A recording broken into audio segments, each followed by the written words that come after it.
নমস্কার প্রিয় বন্ধু, জীবনবাণীর আরও একটি নতুন পর্বে আপনাকে স্বাগত জানাই। আশা করি ঈশ্বরের অনুগ্রহে আপনারা সবাই ভালো আছেন। গত পর্বে আমরা দেখেছি যে আদি পুস্তক 16 এবং 17 অধ্যায় মানুষের বিশ্বাসের দুর্বলতা এবং ঈশ্বরের বিশ্বস্ততা উভয়কেই তুলে ধরে। আমরা দেখেছি কিভাবে অধৈর্য হয়ে সারি এবং অব্রাহাম মানবিক প্রথার উপর নির্ভর করেছিলেন, যার ফলে হাগারের গর্ভে ইসমাইলের জন্ম হয়, যা ছিল অবিশ্বাসের এক যন্ত্রণাদায়ক পরিণতি। তবুও ঈশ্বর পরম করুণায় হাগারের তত্ত্বাবধান করেছিলেন। পরবর্তীকালে ঈশ্বর এল শাদ্দাই হিসাবে আবির্ভূত হন, তার সেই নিয়ম বা অঙ্গীকার পুনরায় নিশ্চিত করেন এবং আব্রামের নাম পরিবর্তন করে অব্রাহাম রাখেন।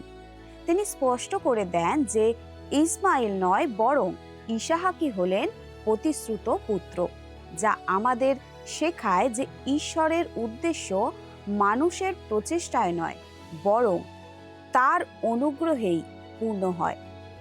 আজকের পর্বে আমরা ঈশ্বরের অঙ্গীকার, ইসমাইলের অধিকার এবং আদি পুস্তক 18 অধ্যায় নিয়ে আলোচনা করব, যেখানে ঈশ্বর আবারও অনুগ্রহপূর্বক তার প্রতিজ্ঞা নিশ্চিত করেছেন।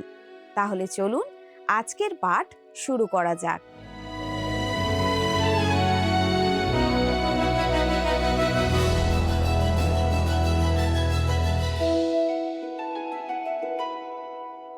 আমাদের আজকের অধ্যায়নে আমরা ঈশ্বরের নিয়মের বিষয় দেখব। আসুন আমরা প্রথমেই আদিপুস্তক 17 অধ্যায় থেকে 6 আর 7 পদ পাঠ করি। আমি তোমাকে অতিশয় ফলবান করিব এবং তোমা হইতে বহু জাতি জন্মাইব, আর রাজারা তোমা হইতে উৎপন্ন হইবে। আমি তোমার সহিত ও পুরুষানুক্রমে তোমার ভাবি বংশের সহিত যে নিয়ম স্থাপন করিব, তাহা চিরকালের নিয়ম হইবে। ফলত আমি তোমার ঈশ্বর ও তোমার ভাবি বংশের ঈশ্বর হইব। ঈশ্বর অব্রাহামের সঙ্গে কি ধরনের নিয়ম স্থাপন করেছিলেন? সেটা ছিল একটা চিরকালের নিয়ম। সেটা যদি চিরকালের হয়, তাহলে কি সেটা আজও প্রযোজ্য? নিশ্চিতভাবে হ্যাঁ।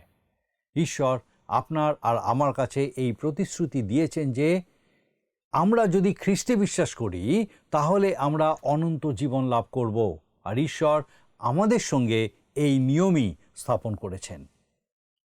ঈশ্বর যদি অব্রাহামের সঙ্গে করা এই নিয়ম পালন না করেন, তবে আপনার সঙ্গে করা নিয়মও আবার খতিয়ে দেখা উচিত।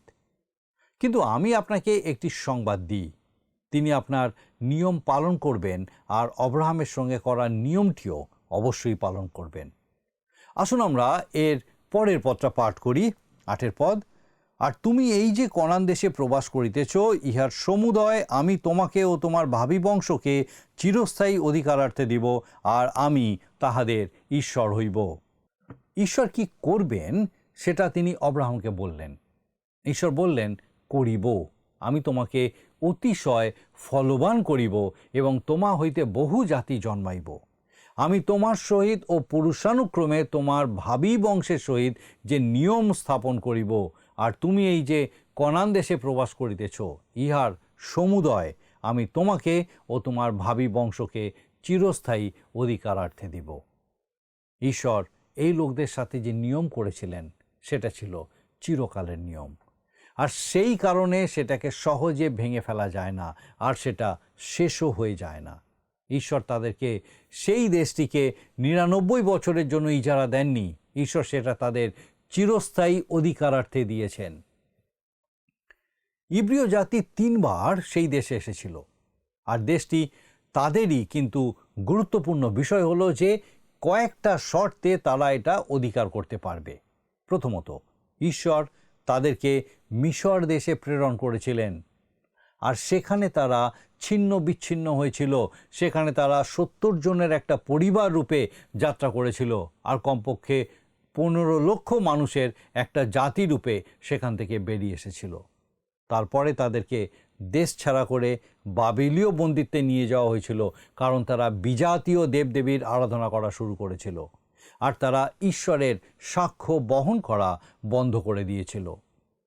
আমরা লক্ষ্য করি যে সব শেষে তারা তাদের মসীহকে প্রত্যাখ্যান করার পরে 70 খ্রিস্টাব্দে তাদের আবার দেশ ছাড়া করে দেওয়া হয়েছিল। ঈশ্বর এই ভবিষ্যৎবাণী করেছিলেন যে 3 বার তাদের দেশ থেকে বার করে দেওয়া হবে আর 3 বার তারা ফিরে আসবে। ইতিমধ্যে তারা 2 বার ফিরে এসেছে। আমি এই কথা বলছি এই কারণে যে বর্তমানকালে তাদের ফিরে আসাটাকে আমি প্রতিজ্ঞার পরিপূর্ণতা রূপে ধার্য করি না। এর পরের বার তারা যখন ফিরে আসবে আমি এটাই মনে করব যে তাদের আর কোনো দিন দেশ ত্যাগ করতে হবে না। ঈশ্বর যখন তাদের সংগ্রহ করে দেশে ফিরিয়ে আনবেন তখন সহস্রাব্দের সূচনা হবে। আসুন আমরা আরও কয়েকটি পদ পাঠ করি। 9 পদ থেকে আমরা পাঠ করি। ঈশ্বর অব্রাহামকে আরও কহিলেন, তুমিও আমার নিয়ম পালন করিবে, তুমি ও তোমার ভাবী বংশ পুরুষানুক্রমে তাহা পালন করিবে। তোমাদের সহিত ও তোমার ভাবী বংশের সহিত কৃত আমার যে নিয়ম তোমরা পালন করিবে তাহা এই, তোমাদের প্রত্যেক পুরুষের ত্বক ছেদ হইবে। তারপর 11 পদ, তোমরা আপন আপন লিঙ্গাগ্র চর্মচ্ছেদন করিবে, তাহাই তোমাদের সহিত আমার নিয়মের চিহ্ন হইবে। ত্বকছেদ হচ্ছে নিয়মের চিহ্ন। ইসরায়েলীয়রা সেই নিয়মের অংশীদার হওয়ার জন্য তাদের নিজেদের ত্বকছেদ করেনি। তারা সেই কাজ করেছিল কারণ তারা সেই নিয়ম ঈশ্বরের কাছ থেকে পেয়েছিল।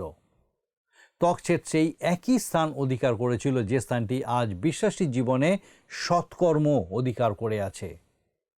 আপনি পরিত্রাণ লাভ করার জন্য সৎকর্ম করেন না, আপনি পরিত্রাণ লাভ করেছেন বলেই সৎকর্ম করেন। আর জগতে এটাই সমস্ত পার্থক্য সৃষ্টি করে। কোনো এক ব্যক্তি এই বিষয়টাকে বুঝিয়ে বলার জন্য তার নিজের জীবনের একটা উদাহরণ দিয়ে বলেছেন, আমি ছোটবেলায় যখন বাড়ি থেকে বেরিয়ে গেছিলাম তখন যদিও আমাকে অনেক সমস্যার সম্মুখীন হতে হয়েছিল, কিন্তু পুরোপুরি পথভ্রষ্ট হয়ে যাওয়ার থেকে যে একটি মাত্র বিষয় আমাকে বিরত করে রেখেছিল সেটা ছিল আমার বাবার কথা। আমি নিজেকে বলেছিলাম, আমি আমার বাবার ছেলে বলে আমি এই কাজ করি না বা ওই জায়গায় যাই না। আমার বাবার জন্য আমি কিছু কাজ করা থেকে বিরত থাকি। আমি তেমন কাজগুলো করি না বলেই আমি তার ছেলে হয়ে যাইনি। আমি তো আগে থেকেই তার ছেলে হয়ে আছি, কিন্তু আমি তার ছেলে বলেই আমি সেই কাজগুলো করি না। ত্বকছেদ ছিল সেই নিয়মের চিহ্ন। ত্বকছেদ তাদের নিয়মের অন্তর্গত ছিল না, কিন্তু ত্বকছেদ ছিল সেই নিয়মের চিহ্ন, তার প্রমাণ। আসুন আমরা এরপর 12 পদটা দেখি। পুরুষানুক্রমে তোমাদের প্রত্যেক পুত্র সন্তানের 8 দিন বয়সে ত্বকছেদ হইবে, এবং যাহারা তোমার বংশ নয় এমন পরজাতীয়দের মধ্যে তোমাদের গৃহে জাত কিংবা মূল্য দ্বারা কৃত লোকদেরও ত্বকছেদ করা হইবে। আপনি কি লক্ষ্য করেছেন খ্রিস্টের জন্ম সংক্রান্ত বিবরণটি এখানে কতটা সূক্ষ্মভাবে লিপিবদ্ধ করা হয়েছে? এই ছোট্ট শিশুটির জন্মের সঙ্গে সম্পর্কিত সমস্ত ব্যবস্থা পূর্ণ হয়েছিল। এই কথা লেখা আছে যে তিনি ছিলেন অব্রাহামের পুত্র, দাউদের পুত্র। তিনি সেই বংশেরই অন্তর্ভুক্ত ছিলেন এবং 8ম দিনে তার ত্বকছেদ করা হয়েছিল। গালাতীয় 4 পদে সাধু পৌল বলছেন যে তিনি ব্যবস্থার অধীনে জাত হইলেন। আসুন আমরা আরও একটা পদ পাঠ করি। আমরা 13 পদ পাঠ করি।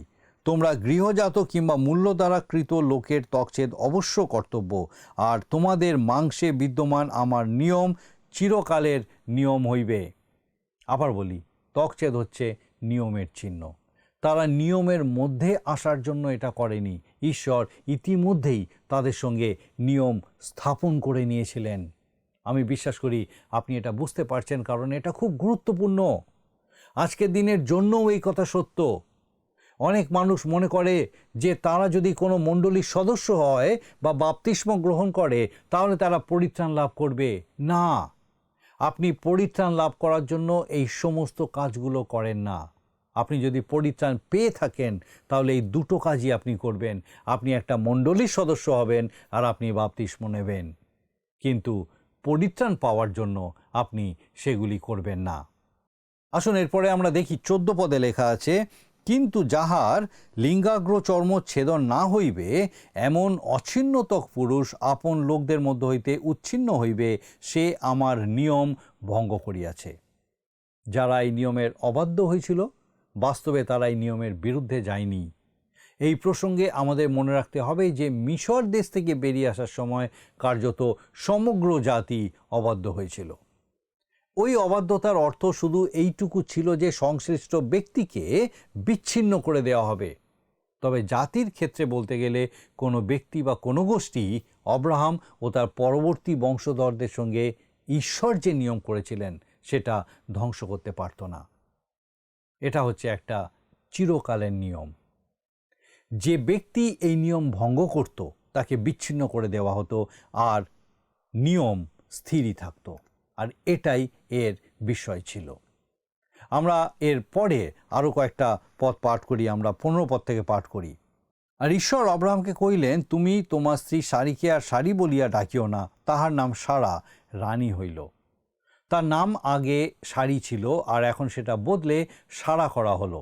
তারপরে আমরা দেখি লেখা আছে, আর আমি তাহাকে আশীর্বাদ করিব এবং তাহা হইতে এক পুত্রও তোমাকে দিব। আমি তাহাকে আশীর্বাদ করিব, তাহাতে সেই জাতিগণের আদি মাতা হইবে, তাহা হইতে লোকবৃন্দের রাজগণ উৎপন্ন হইবে। অব্রাহাম যদি বহু জাতির পিতা হতে চলেছেন, তাহলে সারা বহু জাতির মাতা হবেন। এবারে আমরা দেখি ঈশ্বরের এই কথায় অব্রাহামের কি প্রতিক্রিয়া হলো। আমরা 17 পদ পড়ি। তখন অব্রাহাম উবুর হইয়া পড়িয়া হাসিলেন, মনে মনে কহিলেন, 100 বর্ষ বয়স্ক পুরুষের কি সন্তান হইবে? আর 90 বৎসর বয়স্কা সারা কি প্রসব করিবে? বৃদ্ধ অব্রাহাম কেবল হেসেছিলেন। এই হাসি অবিশ্বাসের হাসি ছিল না। আমার বিশ্বাস এটা ছিল বিশুদ্ধ আনন্দের হাসি, যে সত্যি করেই এই রকম ঘটনা ঘটতে পারে। লক্ষ্য করে দেখেছেন কি সাধু পৌল কিভাবে এটা বর্ণনা করেছেন? তিনি বলেছেন সেখানে সারার গর্ভের মৃতকল্পতা ছিল, আর অব্রাহামের শরীরও মৃতকল্প ছিল।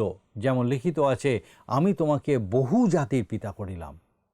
সেই ঈশ্বরের সাক্ষাতেই পিতা যাহাকে তিনি বিশ্বাস করিলেন, যিনি মৃতগণকে জীবন দেন এবং যাহা নাই তাহা আছে বলেন, অব্রাহাম প্রত্যাশা না থাকিলেও প্রত্যাশাযুক্ত হইয়া বিশ্বাস করিলেন, যেন এইরূপ তোমার বংশ হইবে। এই বচন অনুসারে তিনি বহু জাতির পিতা হন।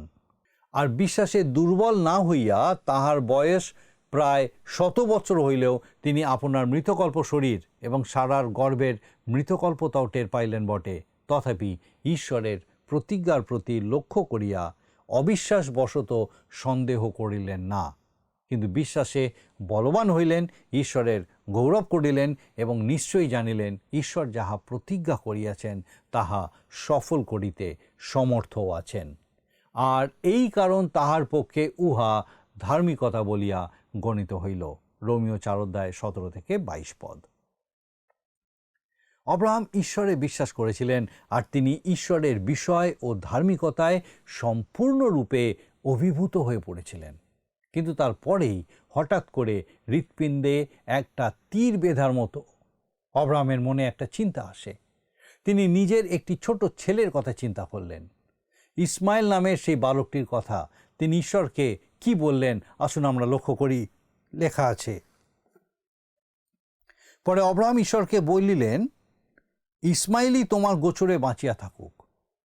অব্রাহাম এখানে বলছেন, হে সদাপ্রভু, এই যে বালকটি যে আমার গৃহে বেড়ে উঠছে, ইসমাইলের প্রতি অব্রাহাম অনুরক্ত ছিলেন।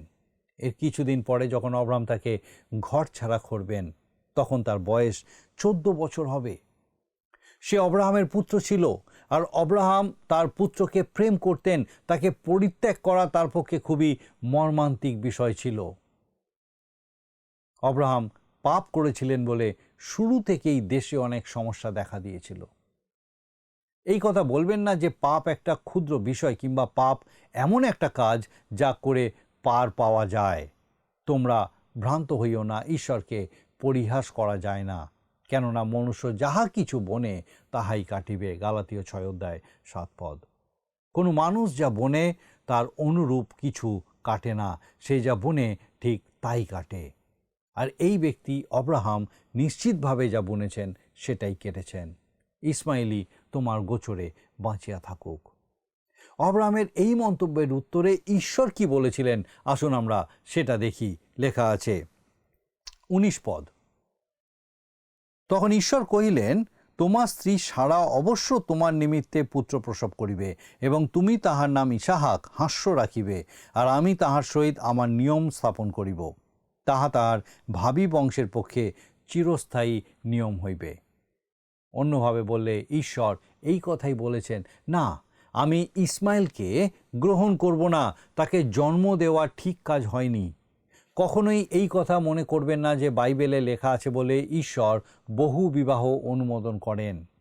তিনি যে সেটা অনুমোদন করছেন সেটা আমি এখানে দেখতে পাই না। আমাদের আলোচনার পরবর্তী বিষয় হলো ইসমাইলের উত্তরাধিকার। প্রথমে আমরা বাইবেল থেকে এই অধ্যায়ের 20 ও 21 পদটি পাঠ করি। আসুন, আদিপুস্তক 17 অধ্যায় 20 ও 21 পদ। আর ইসমাইলের বিষয়েও তোমার প্রার্থনা শুনিলাম। দেখো, আমি তাহাকে আশীর্বাদ করিলাম এবং তাহাকে ফলবান করিয়া তার অতিশয় বংশবৃদ্ধি করিব। তাহা হইতে দ্বাদশ রাজা উৎপন্ন হইবে ও আমি তাহাকে বড় জাতি করিব।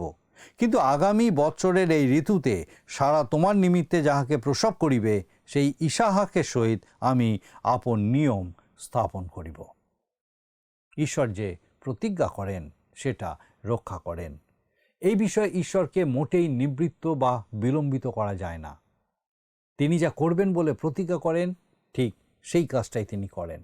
তিনি এমনভাবে কথা বলছেন যাতে মনে হচ্ছে যে ইসাহাক ইতিমধ্যেই জন্মগ্রহণ করেছেন আর তাদের মাঝেই আছেন।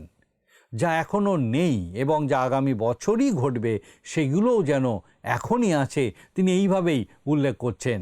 আর আমরা দেখি তার পরের পদে লেখা আছে 22 পদ। পরে কথোপকথন সাঙ্গ করিয়া ঈশ্বর অব্রাহামের নিকট হইতে ঊর্ধ্বে গমন করিলেন। অব্রাহামকে ঈশ্বর এই কথা বললেন, এটা এখন ছেড়ে দাও, যথেষ্ট হয়েছে, তোমাকে আর এই বিষয়ে কোনো কথা বলতে হবে না। আমি এই বিষয়টাকে স্বীকার করিনি আর স্বীকার করার ইচ্ছাও নেই। ঈশ্বর অব্রাহামের অন্য সমস্ত প্রার্থনা শুনবেন আর সেগুলোর উত্তর দেবেন। আমরা এটাই দেখব যে ঈশ্বর অব্রাহামের কথা গ্রাহ্য করেন, কিন্তু তিনি যে নিয়ম স্থির করলেন সেটা তিনি ইসমাইলের সঙ্গে নয়, কিন্তু ইসাহাকের সঙ্গেই করেছিলেন। সেটা স্থিরীকৃত হয়ে গেছিল, আর অব্রাহাম যেন কোনোভাবেই ঈশ্বরের সিদ্ধান্ত পরিবর্তন করার চেষ্টা না করেন। আজ বহু মানুষ এই রকম বিষয়ের জন্য প্রার্থনা করে যেগুলো ঈশ্বর হয়তো শুনতেই চান না, কিংবা আদৌ উত্তর দেওয়ার ইচ্ছাও তার নেই। আমি নির্দিষ্ট কিছু বিষয়ের জন্য লোকজনকে প্রার্থনা করতে বলতে গেলে খুব সতর্ক থাকার চেষ্টা করি। অন্তত এইটুকু বুঝবার চেষ্টা করি যে ঈশ্বরের সেটা শুনবার এবং উত্তর দেওয়ার একটি যুক্তিসঙ্গত সম্ভাবনা আছে। আসুন আমরা আরও এর পরের কয়েকটি পদ পাঠ করি। 17 অধ্যায় থেকে আমরা 23 পদ থেকে পাঠ করি।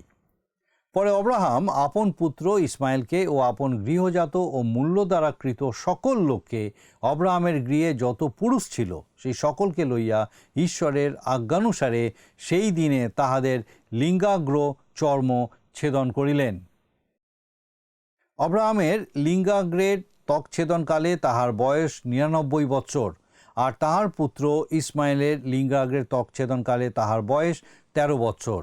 সেই দিনেই অব্রাহাম ও তাহার পুত্র ইসমাইল উভয়ের ত্বকছেদ হইল। আর তাহার গৃহজাত এবং পরজাতীয়দের নিকটে মূল্য দ্বারা কৃত তাহার গৃহের সকল পুরুষেরও ত্বকছেদ সেই সময় হইল।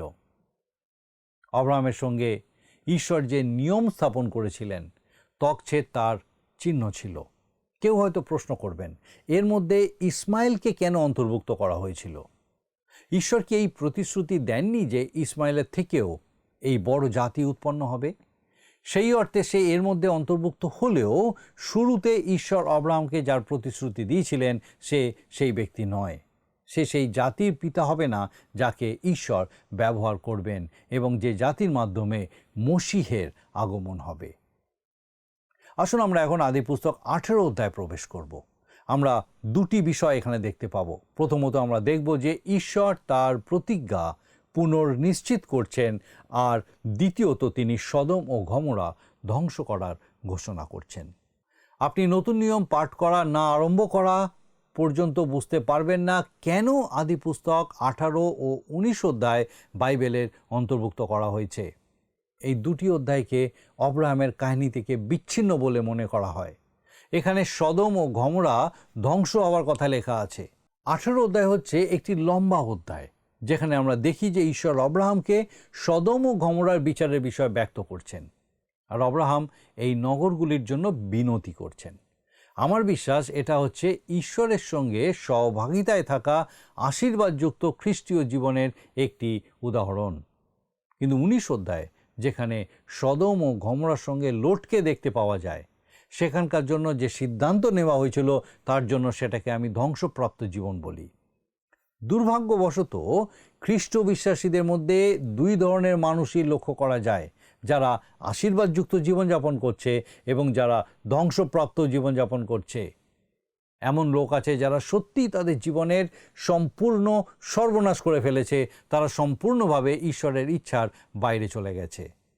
আমি এক মুহূর্তের জন্য এটা বলতে চাই না যে তারা তাদের পরিত্রাণ হারিয়েছে, কিন্তু নিঃসন্দেহে তারা বাকি সব কিছুই হারিয়েছে। সাধু পৌল বলেছেন তারা পরিত্রাণ পাবে, তথাপি এই রূপে পাইবে যেন অগ্নির মধ্য দিয়া উত্তীর্ণ হইবে। 1 করিন্থীয় 3:15। আসুন আমরা প্রথমে 18 অধ্যায়ের প্রথম পদটি পাঠ করি। আমরা দেখি লেখা আছে, পরে সদাপ্রভু মমরির এলন বনের নিকটে তাহাকে দর্শন দিলেন। তিনি দিনের উত্তাপ সময় তাম্বুদ্বারে বসিয়াছিলেন। অব্রাহাম সেই সময় মমরিতে বসবাস করছিলেন। আমাদের মনে রাখতে হবে যে তিনি তখন খুবই বৃদ্ধ হয়ে পড়েছিলেন, আর তিনি দুপুর রোদে যখন তার তাম্বুর বাইরে বসেছিলেন তখন কি ঘটনা ঘটল আসুন আমরা লক্ষ্য করি। আর চক্ষু তুলিয়া দৃষ্টি করিলেন, আর দেখো 3টি পুরুষ সম্মুখে দণ্ডায়মান। দেখিবা মাত্র তিনি তাম্বুদ্বার হইতে তাহাদের নিকটে দৌড়িয়া গিয়া ভূমিতে প্রণিপাত করিয়া কহিলেন। অব্রাহাম যেরকম আতিথেয়তা করলেন সেটা লক্ষ্য করুন। আগের অধ্যায় আলোচনার সময় আমি যে গল্পটা বলেছিলাম, কমপক্ষে তার তথ্যের একটা ভিত্তি ছিল, যদিও আমার মনে হয় না যে এমন ঘটনা সত্যি করে ঘটেছিল। আসল কথা হলো এই ব্যক্তি অব্রাহাম একজন অত্যন্ত দয়ালু ও অতিথিপরায়ণ মানুষ ছিলেন। আসুন আমরা এরপর আরও 2টি পদ পাঠ করি, 3 এবং 4 পদ। হে প্রভু, বিনয় করি, যদি আমি আপনার দৃষ্টিতে অনুগ্রহের পাত্র হইয়া থাকি, তবে আপনার এই দাসের নিকট হইতে অগ্রসর হইবেন না। বিনয় করি, কিঞ্চিত জল আনাইয়া দিই, আপনারা পা ধুইয়া এই বৃক্ষতলে বিশ্রাম করুন। কোনো অপরিচিত অতিথিকে পা ধুইয়ে ভিতরে আসতে বলাটা আমাদের কাছে খুবই অদ্ভুত মনে হতে পারে। আজ আমরা কাউকেই এরকম কথা বলি না, কিন্তু এটা সম্ভবত আমাদের জানা সবথেকে প্রাচীন প্রথা। মনে করুন যে উপরের কুঠুরিতে আমাদের প্রভু সমস্ত শিষ্যদের পা ধুইয়ে দিয়েছিলেন, আর সেই ঘটনার মধ্যে একটা অসাধারণ আত্মিক বার্তা ছিল। এখানে অব্রাহাম তাদের পা ধোয়ার কথা বলছেন। কোনো অতিথি এলে তার জুতো খুলে পা ধুইয়ে দেওয়াটা ছিল প্রকৃত আতিথেয়তার একটা নিদর্শন। আজও জুতো খুলে ঘরে ঢোকা প্রাচ্যের একটা সংস্কৃতি। আবার পাশ্চাত্যে লোকেরা ঘরে ঢোকার সময় জুতো খোলে না, কিন্তু তাদের টুপি খুলে রাখে। অব্রাহাম সত্যি করেই রাজকীয়ভাবে তাদেরকে আপ্যায়ন করেছিলেন। আমরা এই বিষয় আগামী অধ্যায়নগুলিতে আরও বিশদে আমরা দেখব যে কী জন্য তারা এসেছিলেন, কী রকমভাবে অব্রাহামের সঙ্গে তাদের কথোপকথন ছিল, এবং সেই সমস্ত বিষয়ের মধ্যে দিয়ে ঈশ্বর কিভাবে আমাদের সঙ্গে কথা বলতে চান। আর আমার বিশ্বাস যে এই অধ্যয়নের মধ্যে দিয়ে আপনি ঈশ্বরের রব শুনতে পাচ্ছেন। আসুন এখন প্রার্থনায় যাবার আমি চাইব আপনি আমার সঙ্গে যোগ দিন। আসুন প্রার্থনা করি। করুণাময় স্বর্গীয় পিতা প্রভু, তোমার ধন্যবাদ স্তুতি করে তোমার গৌরব করি। আরেকটি বার তোমার জীবন্ত বাক্যের মধ্যে দিয়ে তুমি আমাদেরকে নতুনভাবে পিতাগো তোমার বাক্যের নিউর তত্ত্ব উপলব্ধি করার সুযোগ দিলে। ধন্যবাদ দিই আমাদের সেই প্রত্যেক দর্শক বন্ধুর জন্য। প্রভুগো, তোমার পবিত্র পরাক্রমে সেই প্রত্যেককে তোমার সত্যে তুমি স্থির রাখো। বিশেষ করে প্রার্থনা করি এই সময় যদি কেউ বিশেষভাবে অসুস্থ আছেন, স্বর্গীয় পিতা, এবং বিশ্বাসে হয়তো তারা স্থির যে প্রভু তুমি তাদের সুস্থ করতে সমর্থ। জানি না তাদের অসুখের কি নাম, কিন্তু প্রভু জানি যে তোমার কাছে অসাধ্য কিছুই নেই।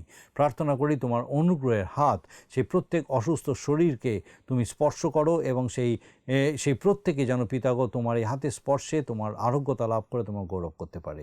প্রার্থনা করি আমাদের সেই প্রত্যেক দর্শক বন্ধু, তাদের পরিবার পরিজন প্রত্যেকের জন্য, সে প্রত্যেক পরিবারকে তোমার শান্তি সহভাগিতায় তোমার আনন্দে পূর্ণ রাখো। প্রভুগো, তোমার পবিত্র আত্মার পরাক্রমে প্রত্যেককে তোমার দিকে দৃষ্টি স্থির রেখে এগিয়ে চলতে সাহায্য করো। সমস্ত বিপদ আপদ, অকল্যাণ, অমঙ্গল, মন্দতা, মন্দ দৃষ্টি থেকে সুরক্ষিত রাখো, তাদের সকল ভার নাও। তোমার যিশু নামে ভিক্ষা দয়া করে শ্রবণ গ্রহণ করো। আমেন।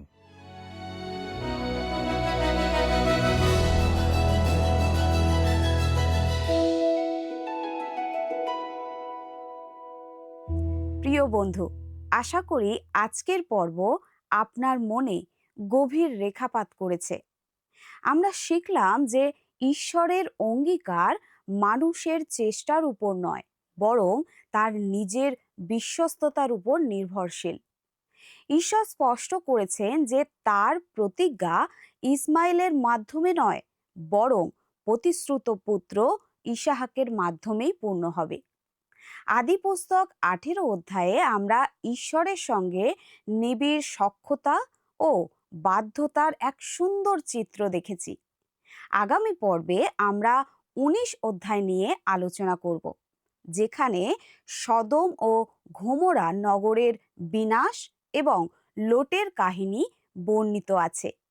সেই পর্যন্ত প্রার্থনা চালিয়ে যান, শিখতে থাকুন এবং আত্মা ও মনের বৃদ্ধি লাভ করুন। আজ বিদায় নিচ্ছি। ঈশ্বর আপনাদের মঙ্গল করুক। নমস্কার। প্রিয় বন্ধু, আসুন আমরা আজকের প্রশ্ন উত্তরে আসি। গতকালের প্রশ্নের উত্তর অপশন সি, অব্রাহাম। আজকের প্রশ্ন, ইসাহাক নামের অর্থ কি? অপশন এ হাস্য, বি কান্না, সি রাগ, ডি ভালোবাসা। বন্ধু, এই প্রশ্নের উত্তর আগামীকাল সন্ধ্যে 6টার মধ্যে option A, B, C, D সহকারে আপনার নাম ও সম্পূর্ণ ঠিকানা সহ 9433497235 এই নম্বরে SMS এ বা হোয়াটসঅ্যাপে পাঠাবেন।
সুগন্ধিতে ভরে যাবে জীবন তোমার।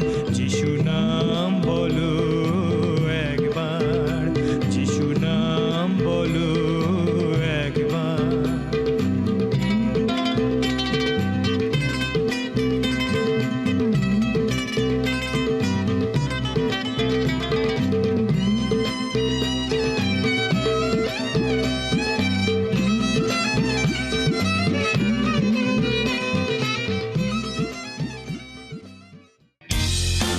যদি আপনার এই অনুষ্ঠান ভালো লেগে থাকে তাহলে এই নম্বরে একটি মিসড কল করুন। তাহলে আপনি পরের বারের বিজয়ী হতে পারেন।